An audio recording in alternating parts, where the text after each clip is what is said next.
The city exhaled a symphony of noise. Horns blared a disjointed rhythm, conversations rose and fell like tides, and the constant hum of electricity vibrated beneath the soles of countless shoes. Amidst this orchestrated chaos, in a small, unassuming plaza bathed in the garish glow of neon signs, stood a silent anomaly, a golden mannequin.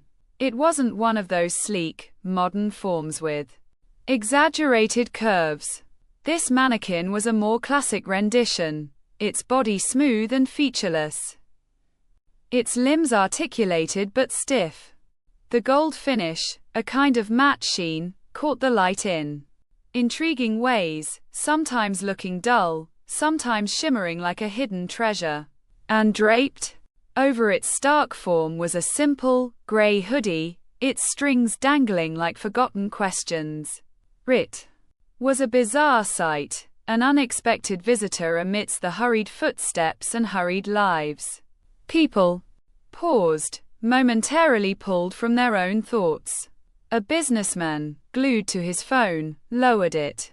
For a second, his brow furrowed in confusion. A young couple, hand in hand, slowed their stride, pointing and giggling.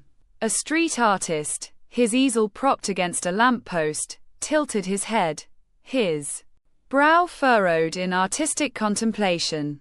And quot, is it art? And quot, a woman with brightly colored hair asked her friend.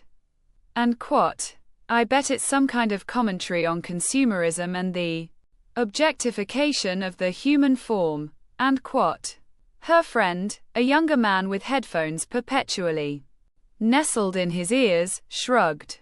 And quot, probably just a marketing thing. Some new clothing brand? Trying to be edgy. And quot. And so the theories swirled. Some saw it as a profound statement, a silent rebellion against the relentless pace of modern life. Others dismissed it as a quirky publicity stunt, a fleeting distraction in a city saturated with stimuli. Children, drawn to its glittering surface, tugged at their parents' sleeves, asking about the and quot, shiny statue, and quot.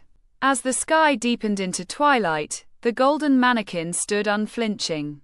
Its smooth, metallic face reflected the city's changing hues, the electric blues, the vibrant oranges, the deep purples.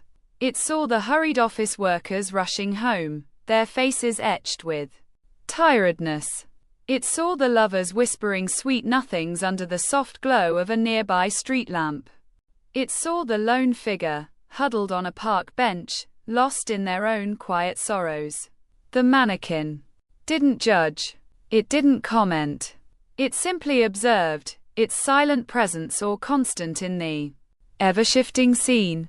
It was a mirror reflecting the city's heart, its anxieties, its joys, and its quiet moments of despair. A homeless man, drawn by the faint glint in the deepening gloom, approached the mannequin cautiously. He hesitated for a moment, then reached out a hand, his calloused fingers brushing against the smooth, cold metal. He didn't know why, but something about the silent figure, cloaked in its unassuming grey hoodie, resonated with him. He felt a strange kinship, a shared solitude in the bustling city. He sat down at the mannequin's feet, leaning back against its rigid form, the worn fabric of his clothes offering a stark contrast to the pristine gold. He closed his eyes, finding a moment of unexpected peace amidst the city's clamor.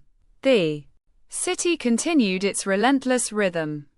The neon lights pulsed with the city's heartbeat. The conversations rose and fell. And in the heart of it all, the golden mannequin, silent and steadfast, continued its vigil. It was a peculiar sight, yes, but it was also a silent witness, a quiet observer of the stories that unfolded in the urban tapestry, a reminder that even amidst the noise and the rush, there is always room for a moment of quiet reflection. even if that moment is shared with a mannequin cloaked in a simple grey hoodie. And perhaps that was its purpose all along.